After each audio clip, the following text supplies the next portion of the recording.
Okay, so let's try creating a rejecting trace for the string ACB. So we're in the starting state. I've got ACB on the input, nothing on the stack. So I push the starting symbol and transition to Q1 by this rule here. S can only go to TU, so I make that transition. Whoops, that should be TUZ. There we go. And now I've got a choice, right? Because T can go to ATB or T to go to epsilon, so I have to take both paths. So I like branch. So I got one path where I push ATB,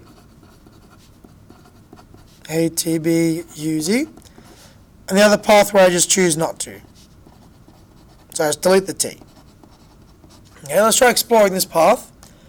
So there is no non-terminal symbol visible on the top of the stack. All I can see is the A, which means I have to pop both A's. That's the only thing I can do. Similar for T, B, U, Z. Okay. And once again, for T, I've got a choice to make. I can either transition to ATB or to epsilon. So we'll do that. Not hard to see the ATB case is going to fail. ATBUZ. At this point, there's no transition I can possibly make, right? Because the only transitions I can make with terminals on the top of the stack is matching them and popping them. But C doesn't match A, so I get stuck. That's no good. So let's try the other way. So Q1, CB, and then just knock out the T. B, U, Z. And once again, I'm stuck because C doesn't match B, so there's no transition to apply, so that doesn't work. Alright, so I guess we'll backtrack up to here. U, what transitions are there for U? Pushing either this transition or V, so I guess we've got to try both. So we'll just sort of come down here and try both options. So for U, try popping a U and replacing it with AU. ACB, AU. Well, this looks promising. I can pop the A's, and that's the only thing I can do, and that's in this circumstance. Okay, and once again I've got a choice, so I split.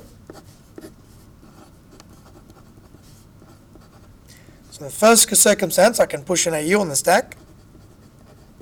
Nope, that doesn't work. A and C don't match, and that's no good.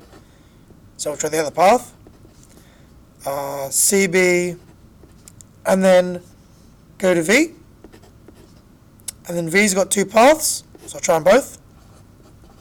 You can see it's quite laborious to sort of keep branching like this. I've deliberately chosen an example where the branching factor is minimized, where as soon as you branch, you immediately screw up. But in general, this could like branch out really, really bad, right? So where are we? V can go to CV or epsilon, so we'll try CV. And once again, my Z's fallen off the face of the earth, so put him back. Pop the C's. Branch on the V again. B or CVZ, well, that's no good. Or delta Q1 B Z, because the V can go to epsilon. And now what? The only transition I've got with a Z on the stack is when the input's empty, so that fails too. I guess I haven't explored here. Delta Q1 CB, delete the V and go straight to Z. Then I'm stuck because the input's got things on it. So I sort of double back and try up here. Delta Q1 ACB U transitions to either AU or V. So I guess we already tried the AU case, so we should try the V case. V can go to one of two things, put a C or don't put a C.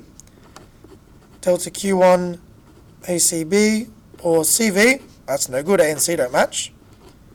Delta Q1 ACB, V can also go to epsilon, and once again I keep leaving out the Z's. Go to Z. C is Z, but I still see input, so I knock that case out too. I've got no more cases to try, so it looks like ACB is rejected. Because I tried every possible path I could, and literally all of them failed, right? So I sort of built up the big branching tree structure, and it looks like no matter what I did, it always screwed up. So it looks like this string is going to be rejected no matter what. Okay? So that would be how you would do the trace of a rejecting string by sort of trying every single path and showing no matter what you do, it must always fail.